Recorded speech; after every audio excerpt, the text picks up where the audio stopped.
Hello guys, మనకు ఒక 5.1 ampere అయితే రిపేర్కి వచ్చింది. దాని వాళ్ళకు ఏంటంటే నేను బాక్సులు రెడీ చేస్తున్నాను. మన సౌండ్ బాక్స్ తయారు చేస్తున్న వీడియో పెట్టారు కదా, పెడదాం. ఇప్పుడు వచ్చే రోజుల్లో కొత్త బాక్సులు తయారు చేస్తే పెడతాం. అయితే కస్టమర్కి తీసుకొచ్చారు. ఓకే, తీసుకొచ్చారు. దాని మీద ఫ్రంట్ ప్యానల్ కూడా లేదు. ఓకే, నేను పనిలో ఉన్నాను కదా అన్న, నేను ఇది అయిపోగానే చూస్తాను, రేపు పొద్దున చూస్తాను. నైట్ వచ్చాడు ఆయన, రేపు పొద్దున చూస్తాను అన్నాను. ఓకే అన్నాడు. అది ఎలా అంటే లాస్ట్ టైం మన దగ్గర 14 సంవత్సరాల క్రితం అంతా తయారు చేయించున్నాడు. అప్పుడు ఓల్డ్ జనరేషన్ లేదు. తర్వాత మధ్యలో ఒక 5 సంవత్సరాల క్రితం రవి ప్రోలాజిక్ అనే బోట్ ఒకటి వేసుకున్నాడు. ఓకే, కొన్ని అప్గ్రేడ్ చేసుకున్నాడు. మా మావయ్య గారి దగ్గర అంట అప్గ్రేడ్ చేసుకున్నారు.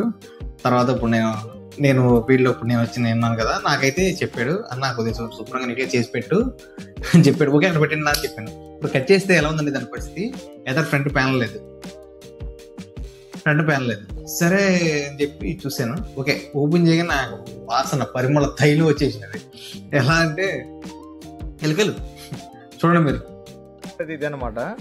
ఇది ఫ్రంట్ ఇది కూడా లేదు, అది లోపల ఉంది ఏంటో కూడా చూద్దాం. సరే, ముందు దీని స్క్రూస్ అన్ని ఓపెన్ చేసి మీకు చూపిస్తాను.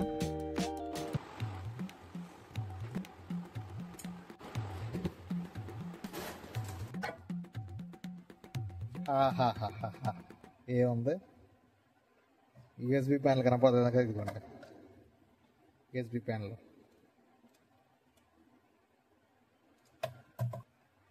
క్లియర్గా చూపిస్తాను. ఎలుకలు మొత్తం కొట్టేసినాయి. ఈ మొత్తం డస్ట్ అంతా ఎలుకలు మూత్రం అయ్యేది. చూడండి ఎలా అయిపోయిందో, మొత్తం ఎలుకలు మొత్తం కొట్టేసినాయి. వైర్లు అన్ని డస్ట్, ఇది మొత్తం అంతా ఇప్పుడు క్లీన్ చేయాలి.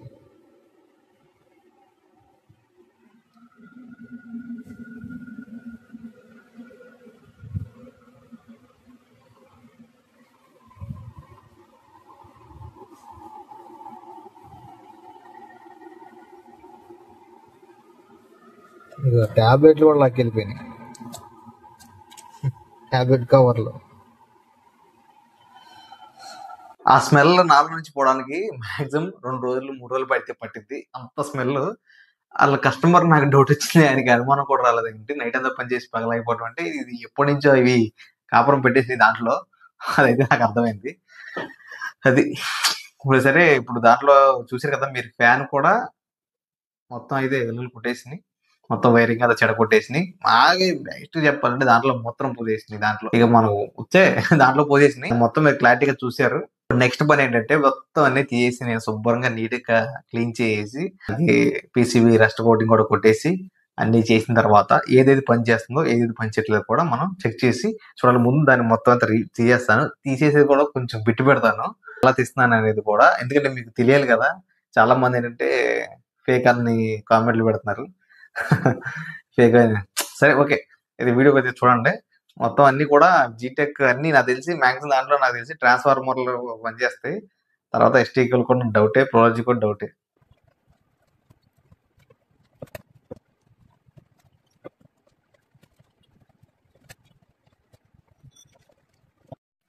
నీట్గా శుభ్రం చేసేది గ్రైండింగ్ కొట్టేసాను.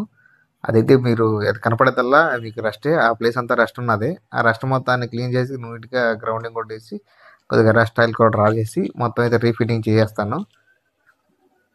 ఓకే, నీట్గా అయితే ఓపెన్ చేసాను, అంతా అయిపోయింది. రేక్ ఉంది కదా, క్యాబినెట్ అయితే మొత్తం రష్టపడేసింది. దాని కూడా నీట్ క్లీన్ చేసినాను. మొత్తం అయితే మనం చెక్ చేసినప్పుడు ట్రాన్స్ఫార్మర్స్, కెపాసిటర్స్, వోల్టేజ్ సప్లైస్ అన్ని కరెక్ట్గా వర్కింగ్ లో ఉన్నాయి. తర్వాత వర్కింగ్ లో లేట్ వచ్చేసి 4440 అది 3 ఎస్టీకే 4191 ఒకటి ఉంది, 4141 ఉన్నాయి. ఆ 2-3 అయితే కొలాప్స్ పోయినాయి. అయితే 4191 సర్క్యూట్ ఉంది కదా, అది సబ్ ఓవర్ సెంటర్కి ఇచ్చింది. అదైతే మొత్తం సర్క్యూట్ మొత్తం డ్యామేజ్ అయిపోయింది. అక్కడైతే చాలా బాగా పోసేసినాయి. దానివల్ల అయితే డ్యామేజ్ అయిపోయింది. దానివల్ల సర్క్యూట్ మొత్తం మార్చేసి వచ్చింది. సరే, 1 by 1 చెక్ చేసినప్పుడు ఏంటంటే మీకు అది కూడా చాలా క్లారిటీగా మీకు చూపిస్తాను. 1 by 1 చెక్ చేసినప్పుడు ఏంటంటే ప్రోలాక్స్ పోయింది, అంటే అది కూడా పోయింది. అయితే మనకి ఏసీ కూడా పోయింది, జీటెక్ స్పీకర్ ప్రొడక్షన్ కదా అది పోయింది, ఫ్యాన్ మొత్తం కొలాప్స్ అయిపోయింది. మీరు కూడా చూసారు కదా. ఇప్పుడైతే 1 by 1 కస్టమర్కి చెప్పాం. కస్టమర్కి చెప్పినప్పుడు ఆయన ఏమన్నారంటే, మీరే చూడన్నా మీరు తెలుసు కదంటే, అలా కాదు, మీరు సేమ్ ప్రోడక్ట్ ఇంపోర్ట్ చేసుకుంటారా లేకపోతే 80% అడిగాను. లేటెస్ట్ ఏంటంటే రిమోట్ కిట్స్ వచ్చినాయి. రిమోట్ కిట్లు అయితే అవైలబుల్ ఉన్నాయి, ఫ్యూచర్ కూడా బాగుంటుంది. ఒకటే ఉంటుంది, చాలా చిరాకు లేకుండా వాల్యూమ్ కంట్రోల్ ఎక్కువ లేకుండా బాగుంటుంది. అది తీసుకుని చెప్పాను. కాస్ట్ ఎంత ఉంటుంది, దాని కాస్ట్ 2600 ఉంటుంది అని చెప్పాను. కస్టమర్ ఏంటంటే అమౌంట్ బడ్జెట్ ఎక్కువైపోతున్నా, మ్యాక్సిమం అలా చేసినా మీరు 4000 కంప్లీట్ చేయడానికి చూడండి అని చెప్పారు. ఓకే, నేను ఇచ్చాను. అయితే మొత్తం అన్ని చెక్ చేసాము, అన్ని బాగానే ఉన్నాయి. సరే, ఇప్పుడు నాకు 3 డౌట్లు ఉన్నాయి, ఏ బోర్డు వేయాలి. నా దగ్గర మైండ్లో జీటెక్, ఫ్యూటెక్, జెమ్టెక్, 3 టెక్లే. ఈ 3లో ఏదైనా ఒకటి తేవాలి. సరే అని జెప్టెక్ ట్రై చేశాను, అది కొంచెం బెటర్ అనిపించింది, దాన్ని తీసుకున్నాను. చూసిన తర్వాత నాకు ప్లే చేశానండి, అసలు పిచ్చెక్కేసాను. దాని పేస్ లెవెల్స్ కానీ అసలు అని చాలా బాగా ఉంది. అయితే మీకు బోర్డు దాన్ని మొత్తం వైరింగ్ అని చేసిన తర్వాత ఎక్స్ప్లెయిన్ చేస్తాను కదా, దాంట్లో చెప్తాను. అసలు ఎక్స్ట్రీమ్ లెవెల్కి అయితే దాని బేస్ మంచి కానీ అది కానీ దాని వాడి పిఎఫ్లో కూడా చాలా మందం వాడేది దానికి. అసలు చాలా మంచిది, చాలా బాగుంది, నాకు మంచిది నచ్చింది బేస్ పంచ్. మా దగ్గర సబ్ ఉంది కదా మన షాప్లో, అది జిప్ కంపెనీది టెరెన్స్ సబ్ ఉంది మా దగ్గర. అసలు ఏం పంచింగ్ ఇచ్చిందండి సబ్ మాత్రం నెక్స్ట్ లెవెల్లో. అది దాని ఉన్న ఆ సబ్ జిప్ కంపెనీ ఉన్న పవర్కి దాన్ని మ్యాచ్ కొట్టేసింది. అంతే చాలా STK4191 మీద వేసింది కదా, 80 మ్యాక్సిమం 80 వాట్ అయితే అవుట్పుట్ వచ్చేసింది, 8200 వాట్ అయితే అవుట్పుట్ వచ్చేసింది. 91491 చింపేసింది అసలు. అసలు నేను చాలా ఎక్స్పైర్ అయినా, అసలు కస్టమర్ ఫీల్ చూడాలి, అది మొత్తం ఏంటంటే డెమో ఇప్పించడానికి అసలు ఏం ఉండాలి.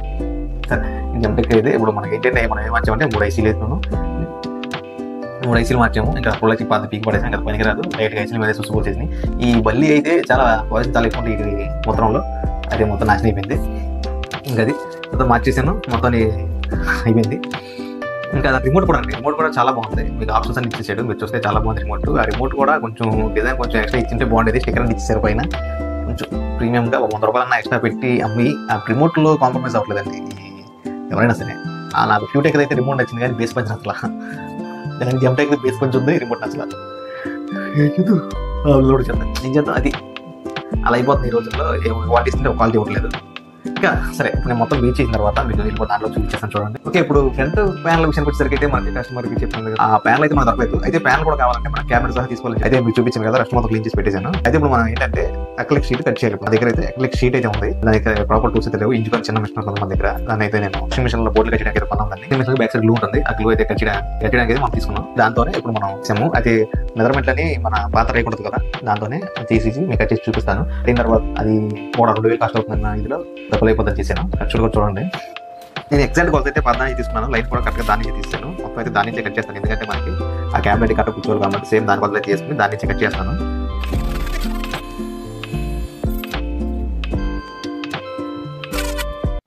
నేను కట్ చేసిన ప్యానల్ అయితే ఇది సెకండ్ టైం కట్ చేయడం, నా దగ్గర ప్రాపర్ టూల్స్ లేక ఇలా కట్ చేశాను.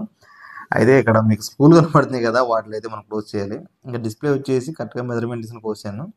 పక్కన మీరు చూస్తే IR సెన్సార్ కోసం ఒక హోల్ అయితే క్రియేట్ చేశాను, ఒక గ్లాస్ని అయితే ఫిక్స్ చేశాను, టీవీలో సెన్సార్ అయితే పీకేసాను, పక్కన USB పెట్టేశాను. ఇంకా లెఫ్ట్ సైడ్కి వచ్చేసరికి ఇదేమో ఎన్కోడర్ వచ్చేసి ఒకటి ఎన్కోడర్, ఒకటేమో సబ్ ఫ్రీక్వెన్సీ అయితే ఇచ్చేసాను.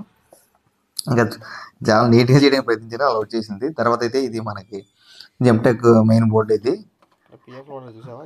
ఆ రెండు వచ్చేసి కెపాసిటర్స్ వచ్చేసి PF లో 2 సబ్‌వూఫర్‌గా వాడారు, అందుకే దానివల్ల రిచ్ స్పేస్ వచ్చింది. ఇదేమో వీడియోకాన్ TTS అయితే పీకేసాను, SMPS చాలా మినిమల్ గా చేయడానికి ప్రయత్నించాను, అందుకే అలా అయింది. ఇంకా ట్రాన్స్ఫర్ 2 ఉన్నాయి కదా, ఒక ట్రాన్స్ఫర్ వచ్చేసి 2 ఛానళ్ళకి 4191 సబ్‌వూఫర్ అండ్ ప్లస్ సెంటర్ దానికి ఇచ్చాను. తర్వాత ఇంకో ట్రాన్స్ఫర్ వచ్చేసి ఈ ట్రాన్స్ఫర్ వచ్చేసి ఇక 4 ఛానల్కి FR FL ఇంకా సరౌండ్కి అయితే ఇచ్చేసాను. తర్వాత స్పీకర్ ప్రొటెక్షన్ అది కూడా డ్యామేజ్ అయిపోయింది, అది మార్చలేదు, అది ఒకటి మార్చాలి. తర్వాత ఫ్యాన్ కూడా అయితే నేను కొత్త వేసాను. తర్వాత దానికి ఒక సర్క్యూట్ వేసాను కదా, దాని అయితే నాయిస్ ఎక్కువ వస్తుందని చెప్పి 12 నుంచి 10 వోల్ట్కి మార్చాను. తర్వాత ఇంకా ఆక్సిల్ ఇచ్చాను. ఇంకా వచ్చేసరికి ఇంకా మనం అన్ని రిపేర్ చేయడం జరిగింది. ఇంకా మీరు కెపాసిటర్ చూస్తున్నారు కదా, ఇక వేరే కెల్ట్రాన్ ఇవన్నీ మనం మార్చినవి. రిజిస్టర్లో కొన్ని అయితే సర్వీస్ చేసాం, దానికి ఆ ఎలుకల మూత్రం వల్ల అయితే చెడిపోయినాయి, దానివల్ల అయితే మనం రిపేర్ కూడా చేసాం. 6 ఛానల్ కూడా మనకు సమస్య వచ్చింది, ఐసీఎల్ వేసిన తర్వాత మొత్తం అన్ని క్లియర్గా మార్చాం. ఇంకా బగ్ బోర్డ్ చెప్పాను కదా, 10 వోల్ట్కి డౌన్ చేసింది, అది స్టెప్ డౌన్, అది నా ఫ్యాన్ నాయిస్ వస్తుందని చెప్పాను. ఇంకంతే, మీరు వైరింగ్ కూడా చూడొచ్చు, వైరింగ్ ఎలా ఉందో నీట్గానే చేసి అనుకుంటున్నాను. చాలా స్పీడ్గా చేయడం జరిగింది. ఇది కూడా ఆయన సామాన్లు వేసుకోవడం వల్ల నేను డైలీ దీంట్లోనే వింటానన్నా, దానివల్ల నాకు చేసి పెట్టాను అని చెప్పారు, అందుకనే ఇంత స్పీడ్గా చేయాల్సి వచ్చింది. ఇంకా వైరింగ్ కూడా అంతే, ఇంకా ప్రాపర్గా మనం చేసిన తర్వాత పైన స్టిక్కరింగ్ వేయాలి. దాని మీద స్టిక్కరింగ్ వేసిన తర్వాత అయితే బాగుంటుంది. ప్రస్తుతానికి అలా వదిలేసాను. తర్వాత స్టిక్కర్ ఒకటి వేయను, తర్వాత పై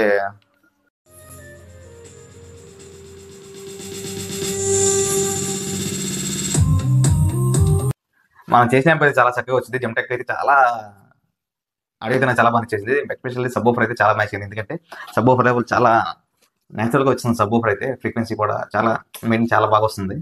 ఇది పూర్తి వీడియో చేయాలనుకున్నాను కానీ యాప్ మన దగ్గర నుంచి తెలిపోయింది. క్లారిటీగా చేద్దాం అనుకున్నా సరే ఫాస్ట్గా చేసేవడం అది జరిగిపోయింది.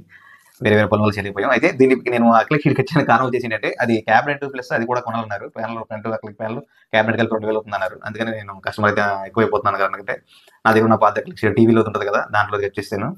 ఏదైతే ఏముందో మాకు పనిచేయడం కావాలి కాబట్టి దాని మీద ఒక స్టిక్కర్ ఇచ్చేసి ఇవ్వాలి. అది కూడా ఇవ్వలేదు. స్టిక్కర్ మళ్ళీ వస్తాడు ఆయన మాల వల్ల కొంచెం తర్వాత క్లారిటీగా చేపిద్దాం. ఈ వీడియో తింటే మీకు నచ్చింది అనుకుంటున్నాను. ఈ వీడియో ఇంకా క్లారిటీగా తీయాలి. నెక్స్ట్ నుంచి ఆడియో కొద్దిగా వీడియో ఎడిటింగ్ మీద ఫోకస్ చేద్దాం అనుకుంటున్నాను. చూద్దాం, అది కూడా బాగుంటుందేమో. ఈ వీడియో ఇంతవరకే. వీడియో నచ్చితే మీరు సబ్స్క్రైబ్ చేసుకోండి ఛానల్ని. ఇంకేమన్నా యూస్ఫుల్ ఉంటే ఎవరికైనా పంపించండి వర్క్ గురించి.